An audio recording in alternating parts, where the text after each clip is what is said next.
উদীচিত সহিংসতাটাকে আপনারা কিভাবে দেখেন? না, এটাকে আমরা ভালো দৃষ্টিতে দেখি না। কারণ হচ্ছে কোনো আদর্শকে ভাঙচুর করে কিন্তু শেষ করা যায় না। ঠিক আছে, ব্যক্তিকে আপনি মারতে পারবেন, কিন্তু ব্যক্তির আদর্শ তো মারা যাচ্ছে না।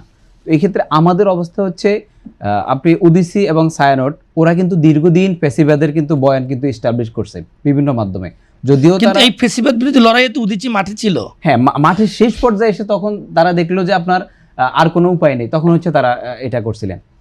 মানে অনেকে আছে শেষ পর্যায়ে এসে কিন্তু। জনাব মঞ্জুর ইসলাম, আপনি কি তাই মনে করেন? না, আমি কোনো ভাঙচুরেরই পক্ষে না, সেটা আমার শত্রু হোক। কিন্তু শত্রুকে যদি আমি ভাঙচুর করি, তখন শত্রুর সাথে তো আমি শত্রুর মতোই হয়ে গেলাম। অবশ্যই আমি তো শত্রুকে আমার মধ্যে ধারণ করতে পারলাম না, অথবা শত্রুকে আমি সংশোধন করতে পারলাম না। আমাদের কাজ কি? আমাদের কাজ হলো প্রতিপক্ষ তৈরি করা না, প্রতিপক্ষকে নিজের পক্ষে নিয়ে আসা। এটা হলো গণতন্ত্রের ধরন এবং গণতন্ত্রের বিউটি।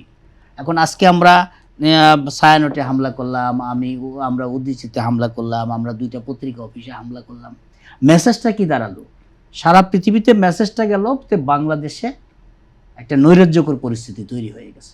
পদ্মা সেতু, মেট্রো রেল এবং এলিভেটেড এক্সপ্রেসওয়ে নির্মাণের গর্বিত অংশীদার বসুন্ধরা সিমেন্ট। এই নৈরাজ্যকর পরিস্থিতি কি কারণে হয়েছে? একজন বিপ্লবীর মৃত্যুকে কেন্দ্র করে।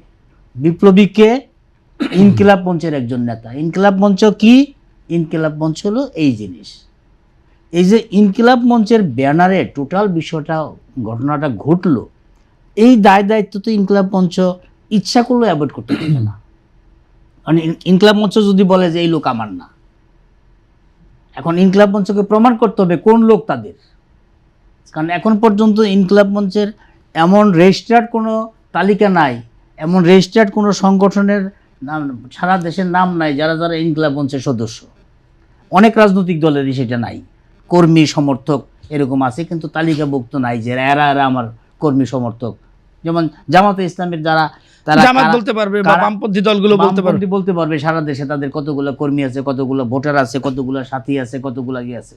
কিন্তু ইনকিলাব মঞ্চ একটা সামাজিক প্ল্যাটফর্ম, রাজনৈতিক প্ল্যাটফর্ম না, যদ্দূর আমি আপনার তো সামাজিক প্ল্যাটফর্ম আরেকটা সামাজিক প্রতিষ্ঠান, আরেকটা কালচারাল প্রতিষ্ঠান ভাঙচুর করবে, আরেকটা গণমাধ্যম প্রতিষ্ঠান ভাঙচুর করবে। এটার দায় যখন ইনকিলাব মঞ্চের উপর আসবে, তখন ইনকিলাব মঞ্চের প্রতি কিন্তু মানুষের একটা ভীতি তৈরি হবে। তো সেই ভীতিটা কাটানোর জন্য আপনারা তারা ইনকিলাব মঞ্চে আছেন, আপনাদেরকে এখন স্পষ্ট করে আপনাদের অবস্থানটা, হাদির যেই আদর্শ সেটা প্রচার করতে হবে যে না, আমরা গণতন্ত্রের স্বার্থে, দেশের মানুষের শান্তির স্বার্থে, দেশের মানুষের নিরাপত্তার স্বার্থে কোনো ভাঙচুর যাতে কেউ না করতে পারে সেই ব্যাপারে আমরা রুখে দাঁড়াবো। আমরা সরকারকে সহযোগিতা করব যাতে এই জাতীয় বিষয় না হয়। এই স্পষ্ট অবস্থানটা যদি আপনাদের না থাকে, তো যতদিন যাবে, এখন কিন্তু কোনো প্ল্যাটফর্ম নেই আপনারা ছাড়া, যতদিন যাবে দোষ গুণ ভালো হইলেও সেটার ক্রেডিট আপনারা পাবেন, খারাপ হইলেও সেটার ক্রেডিট আপনাদের উপর আসবে। কারণ অন্য ক্ষেত্রে আপনি কি সরকারকে পাস করে দিচ্ছেন না? না, অবশ্যই না। কারণ সরকারকে হেল্প করতে হবে আপনাদেরকে, কারণ সরকার পারছে না। সরকারকে আপনার হেল্প করতে হবে। আপনি যদি সরকারের প্রতিপক্ষ হয়ে যান যে আমি সরকার যা করবে আমিও সরকারকে দেখে দিব, না, আপনি সামাজিক সংগঠন হিসাবে, সমাজের প্রেশার গ্রুপ হিসাবে সরকারকে আঙ্গুল দিয়ে বলতে হবে তোমাকে এটা করতে হবে। এই যে দেখিয়ে দেওয়া, এটাও কিন্তু সরকারকে হেল্প করা, যে তোমাকে এই কাজটা করতে হবে, এই কাজটা করা দরকার, এই কাজটা না করলে সামাজিক অশান্তি হবে, এই কাজটা তোমরা যদি করো তোমাদের পাশে আমরা আছি, আমরা তোমাদের হেল্প করব। এখন দরকার হলো নির্বাচনের আগে সবাই মিলে নির্বাচনের পরিবেশটা তৈরি করে দেওয়া। কারণ আমরা চাই না আর কোনো হাদি আমাদের মাঝ থেকে চলে যান, আমরা চাই না আর কোনো গণমাধ্যমে হামলা হোক, আমরা চাই না আর কোনো নুরুল কবিরের উপর হামলা হোক। কারণ নুরুল কবির একজন ব্যক্তি না, একটা প্রতিষ্ঠান। এবং বাংলাদেশে ফ্যাসিবাদ বিরোধী আন্দোলনে নুরুল কবিরের অন্যতম অবদান। এবং গত 20 বছর ধরে, গত 16 বছর উনি বিগত সরকারের বিরুদ্ধে বলে গেছে।